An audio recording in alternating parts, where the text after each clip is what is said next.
Baghdad, Friday, December 29th, 2006. Inside a fortified compound known only to a handful of American personnel, an old man stirred awake on a metal cot. The concrete walls surrounding him were bare, cold, and silent, except for the slow footsteps of soldiers changing shifts. For nearly 3 years, this man lived in isolation, under the watch of an elite group of US guards. They called themselves the Super 12, hand-selected to watch one of the most feared rulers of the modern era. That man was Saddam Hussein. What he did not know, but what his guards already sensed, was that his life was down to hours, not days. The ritual visits, the tightened security, the sudden quiet among officers. The signs were all there. The final chapter of Saddam Hussein's life had already begun. Saddam lived in what had once been part of a palace, transformed into a makeshift prison, Americans nicknamed the Rock. To him, it had become the world, a stripped-down concrete box with a sink, a cot, and a radio he clung to for news. The guards had watched him age rapidly. His beard grayed, his posture stiffened. Some days he complained gently about pain in his back. Other days he paced with restless energy, like a man wrestling ghosts.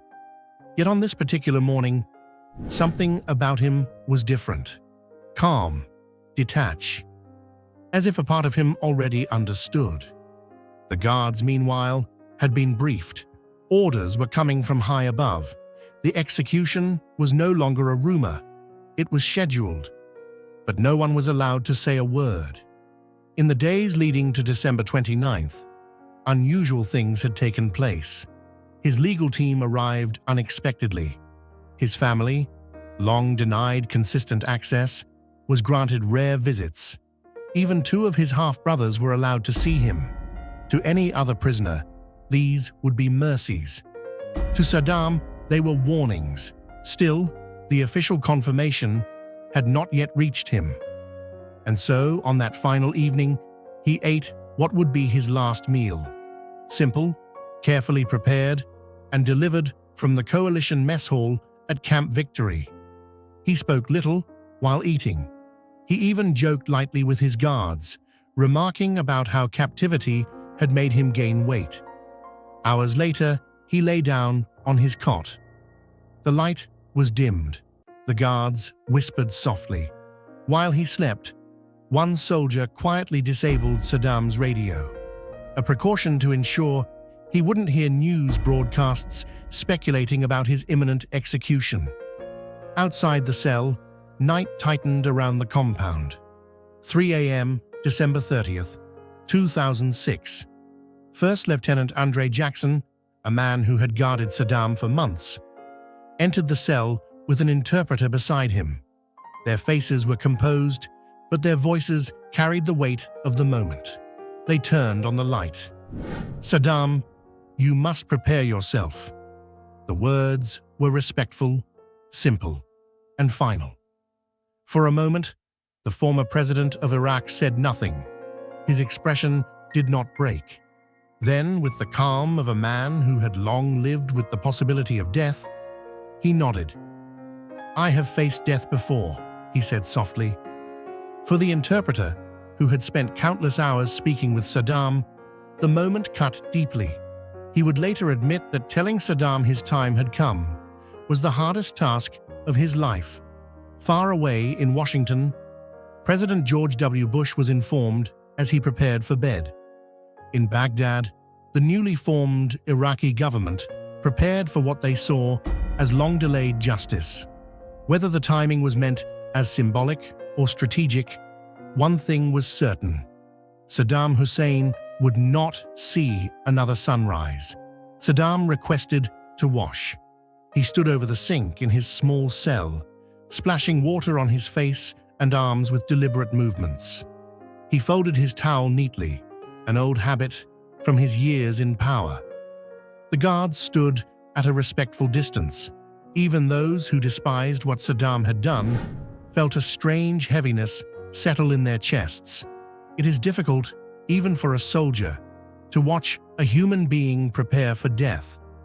Then came unexpected moment. Saddam sorted through his belongings. Books, notes, a few suits. He selected a watch he had worn often in court, a Raymond Weil timepiece. He called one of the guards over. "My friend," he said, sliding the watch into the soldier's hand. The guard shook his head. "I can't." "You take it," Saddam insisted. "No one needs to know." To the guard, the gesture wasn't about the object. It was about the peace it brought to a tense morning. He accepted it quietly. Then, Saddam chose his clothing for the execution. A dark suit, crisp shirt, and heavy cologne so strong that the guards joke you could smell him long before seeing him. One by one, he shook hands with the Super 12. Some had tears in their eyes, not for the man, but for the gravity of witnessing a life end. "You have been more familiar to me than any Iraqi these past years," Saddam told them. It was the strangest moment of all. Just before dawn, an armored convoy moved quietly through Baghdad's empty streets. Above them, the thump of helicopter blades cut through the cold air. Saddam sat inside one of the armored vehicles, his posture straight and his expression unreadable. His destination, Camp Justice, formerly the headquarters of Iraqi military intelligence, once home to torture chambers under his own regime, now the site of his execution. Security was overwhelming. American forces secured the perimeter. Iraqi officials controlled the execution space itself.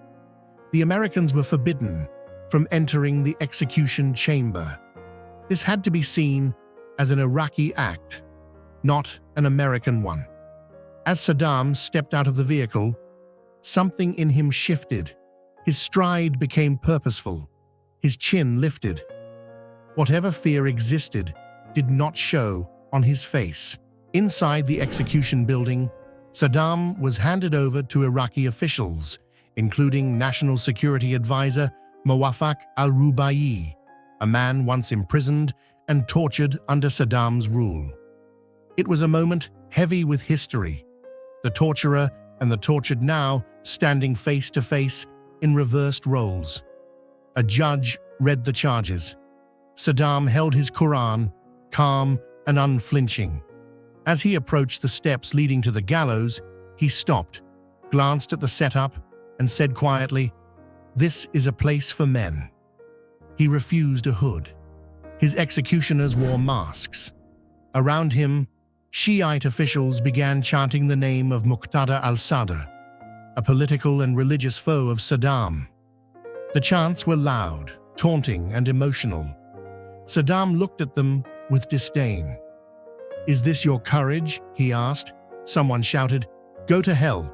He responded coldly, "The hell that is Iraq." The American guards waited outside, unable to see the gallows, only the shifting shadows on the wall. Then came a loud, jarring sound, a metallic crash that shook the building. It was the trapdoor. Inside, Saddam Hussein was halfway through reciting the Shahada. "There is no God but God." When the platform released, he fell. He hung for several minutes. At 6 a.m., a doctor pronounced him dead. Outside the compound, gunfire erupted, not from combat, but from crowds celebrating the fall of a dictator they had feared for decades. For others, the moment stirred grief, anger, and confusion. Saddam had ruled Iraq with brutality, but his death did not erase the deep fractures within the country. Was this justice? Was it revenge? Or was it the beginning of even greater instability? These questions spread across Iraq as the sun finally rose.